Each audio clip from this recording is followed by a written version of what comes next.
Has been for the years when he's accused of abusing sexually underage girls. And Leslie Wexner, the retail mogul behind Victoria's Secret, has gotten kind of caught up in this whole debacle.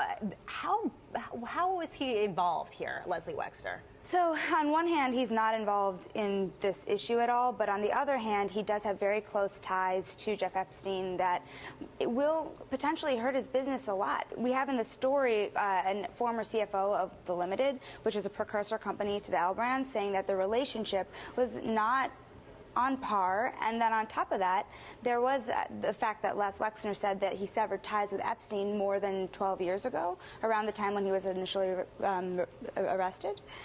But it all goes back and parts of the question of how did Jeff Epstein make that much money? Yes. I mean, they say it's $500 million. How did he make $500 million managing someone's money? And he actually, the reports are, at least that Mr. Wexner gave him this really expensive townhouse here. Yeah. So there was a transfer of the townhouse. It's very blurry if you look at how that happened for zero, and then there was payment. It's unclear, the money trail.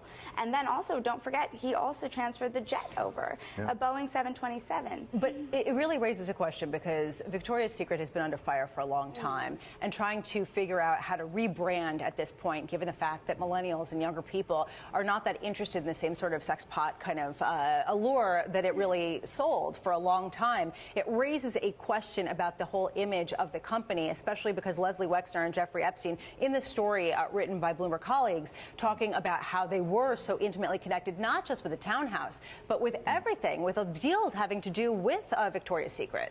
And I think what is even worse is the fact that after 12 years, he said that their ties were completely severed. But in 2008, there's still things going on in which both of their names are on the same paperwork. Yeah, and we should just repeat where we started, which there's no allegation I'm aware of that Mr. Wexner was in any way involved in the conduct Not at all. gave rise to the indictment and things. No. It's just a question of where did Mr. Epstein really come from. But you know, I think that it'll be interesting to watch in markets whether there is a guilt by association, regardless of the legal proof or not. So, I mean, I think that you're absolutely right to just say there is no evidence linking the two, and yet you did see Victoria's Secret's L Brands shares dip a little bit when the first report started coming out. Don't forget also in his home, there's a civil lawsuit that says a woman said that she was attacked actually in Lex Wexner's home by